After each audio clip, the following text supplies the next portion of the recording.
Now, as I was saying a minute ago,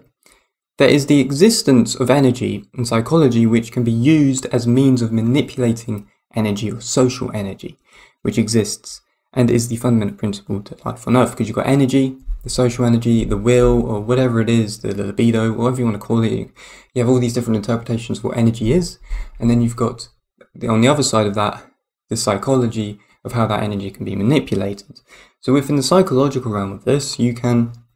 use the appearance, not exactly the existence, but the appearance psychologically, or more so the illusion of power, the appearance of power, to not exactly gain the energy of the world, but for the power of others to be given up to you, which can therefore allow you to reorganize the energy and social energy of the world in this very strange way. And this is the basis of what is described in this document of what Rothschild's energy principle is, which is very sinister and very worrying and psychopathic, which is, quote, on principle, when you assume the appearance of power, people soon give it to you. Therefore, the appearance of power induces the individual's energy into a larger system of power and control that's been created by a small few of people. So if you do this with the collective mass of people, you then have a platform of power, basically, and control that everyone has been induced into. So, energy inductance, into that which can be manipulated and changed by a very small amount of people. This system of inductance can be then given energy shocks directly into its core, which will produce a public response for the people that are in the system, inside the energy system that has been created. Therefore, the intention of these energy shocks, which would be the process of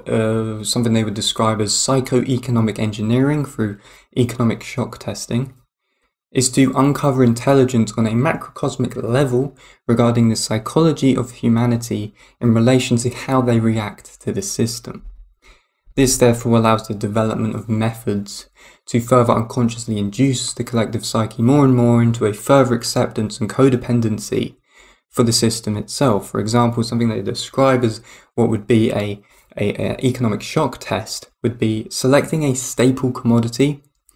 and causing a sudden shock in its price or availability to then make a predictable state of motion or change to the public economy by observing the behavioural responses and attitudes, etc., that can be studied from it.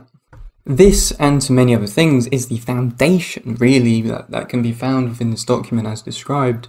is the foundation to how deposit loan systems work, fiat currencies, mortgages, etc. The economic structure gives the appearance of power, whereby it deceives the psyche for the sake of your energy so that people buy into it and become induced into a larger system of isolated economic control that can then organize the energy of how people live collectively, to therefore surrender their true wealth fundamentally for the promise of greater wealth in the future. This is why we need to understand that economics is an extension of any natural energy system, as most things are an extension of a natural energy system because they function in the same way when you apply psychology to it and manipulating energy and all these weird things. And is understood through the physics of energy and is just simply reapplied. So overall, this document really runs through, as the document states, which is a programming manual associated to Harvard Economic Research, presented to the Bilderberg Group in the 40s, how elitist beneficiaries fundamentally, after World War II, control the energy systems of the world and of people through these silent weapons tactics and strategies through forms of deception, distraction, destruction, diversion, and amplification regarding the social framework of society.